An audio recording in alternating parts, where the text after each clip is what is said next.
ಕ್ಷಣಹೊತ್ತು ಅಣಿಮುತ್ತು ಪುಸ್ತಕದಿಂದ ಆಯ್ದ ಕಥೆಗಳ ಧ್ವನಿ ಸುರುಳಿಯಲ್ಲಿ ಇಂದಿನ ವಿಷಯ, ಮತ್ತೊಮ್ಮೆ ಹುಟ್ಟುವುದಾದರೆ ಏನಾಗಿ ಹುಟ್ಟಲು ಬಯಸುತ್ತೀರಿ? ಈ ಸರಳ ಪ್ರಶ್ನೆಯನ್ನು ನಮಗೆ ಯಾರಾದರೂ ಕೇಳಿದರೆ ನಮ್ಮ ಉತ್ತರ ಏನಿರಬಹುದು? ನಿಮಗೆ ಮತ್ತೊಮ್ಮೆ ಹುಟ್ಟಿ ಬರುವ ಅವಕಾಶ ಸಿಕ್ಕರೆ ಏನಾಗಿ ಹುಟ್ಟಿ ಬರಲು ಬಯಸುತ್ತೀರಿ? ನಾವು ಉತ್ತರ ನೀಡುವ ಮುಂಚೆ ಇದೇ ಪ್ರಶ್ನೆಗೆ ಕೆಲವು ಮಹಾನುಭಾವರು ನೀಡಿದ ಉತ್ತರಗಳನ್ನು ನೋಡಬಹುದು. ಇತ್ತೀಚೆಗೆ ಮೈಸೂರಿನ JSS ವಿಶ್ವವಿದ್ಯಾಲಯದ ಸಮಾರಂಭಗಳಲ್ಲಿ ಮಾಜಿ ರಾಷ್ಟ್ರಪತಿ APJ ಅಬ್ದುಲ್ ಕಲಾಂ ಅವರು ಭಾಗವಹಿಸಿ ಉಪನ್ಯಾಸಗಳನ್ನು ನೀಡಿದ್ದರು. ಪೂಜ್ಯ ಸುತ್ತೂರು ಶ್ರೀಗಳವರು ಕಾರ್ಯಕ್ರಮಗಳನ್ನು ಅತ್ಯಂತ ಅಚ್ಚುಕಟ್ಟಾಗಿ ಆಯೋಜಿಸಿದ್ದರು. ಉಪನ್ಯಾಸಗಳ ನಂತರ ಕಲಾಂರವರು ವಿದ್ಯಾರ್ಥಿಗಳು ಕೇಳುತ್ತಿದ್ದ ಪ್ರಶ್ನೆಗಳಿಗೆ ಉತ್ತರಗಳನ್ನು ನೀಡುತ್ತಿದ್ದ ಶೈಲಿ ಎಲ್ಲರನ್ನೂ ಕುರ್ಚಿಯ ತುದಿಯಲ್ಲಿ ಕುಳಿತುಕೊಳ್ಳುವಂತೆ ಮಾಡಿತ್ತು. ಒಬ್ಬ ವಿದ್ಯಾರ್ಥಿ ಕಲಾಂ ಅವರನ್ನು ತಾವು ವಿಜ್ಞಾನಿಯಾಗಿದ್ದವರು, ಇಸ್ರೋದ ಅಧ್ಯಕ್ಷರಾಗಿದ್ದವರು, ಭಾರತವನ್ನು ರಾಕೆಟ್ ತಂತ್ರಜ್ಞಾನ ಕ್ಷೇತ್ರದಲ್ಲಿ ಮುನ್ನಡೆಸಿದವರು, ಭಾರತ ರತ್ನ ಪ್ರಶಸ್ತಿ ವಿಜೇತರು, ರಾಷ್ಟ್ರಪತಿಯಾಗಿ ಅಮೂಲ್ಯ ಸೇವೆ ಸಲ್ಲಿಸಿದವರು, ಈಗ ನಿಮಗೆ ಮತ್ತೊಮ್ಮೆ ಹುಟ್ಟಿ ಬರುವ ಅವಕಾಶವನ್ನು ಕೊಟ್ಟರೆ ನೀವು ಏನಾಗಿ ಹುಟ್ಟಲು ಬಯಸುತ್ತೀರಿ ಎಂದು ಪ್ರಶ್ನಿಸಿದರು. ಕಲಾಂ ಉತ್ತರಿಸಲು ಒಂದು ಕ್ಷಣವೂ ಹಿಂದೆ ಮುಂದೆ ನೋಡಲಿಲ್ಲ.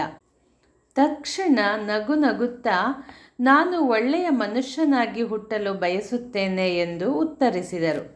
ಕಿಕ್ಕಿರಿದು ತುಂಬಿದ್ದ ಸಭಾಂಗಣದಲ್ಲಿ ಚಪ್ಪಾಳೆಗಳ ಸುರಿಮಳೆಯಾಯಿತು.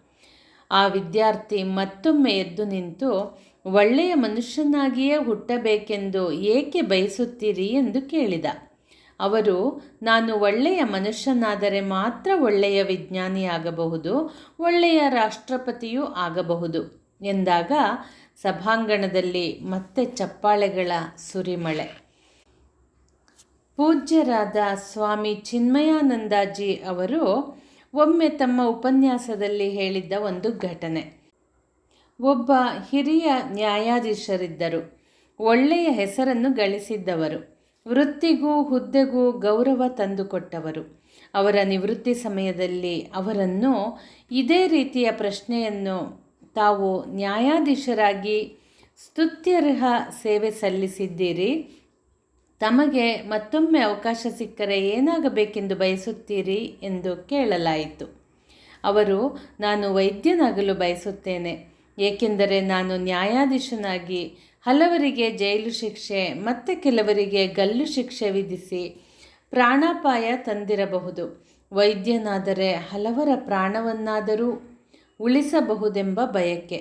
ಅದೂ ಅಲ್ಲದೆ ನನಗೆ ಬಾಲ್ಯದಲ್ಲಿ ಡಾಕ್ಟರ್ ಆಗಬೇಕೆಂಬ ಆಸೆ ಇತ್ತು.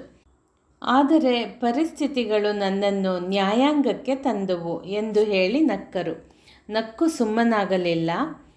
ನಿವೃತ್ತಿಯಾದ ನಂತರ ಹೋಮಿಯೋಪತಿ ವೈದ್ಯಶಾಸ್ತ್ರವನ್ನು ಅಧ್ಯಯನ ಮಾಡಿ ಕೆಲವು ವರ್ಷಗಳ ಕಾಲ ಡಾಕ್ಟರಿಕೆ ಮಾಡಿ ತಮ್ಮ ಆಸೆಯನ್ನು ಕಾರ್ಯರೂಪಕ್ಕೆ ತಂದರಂತೆ.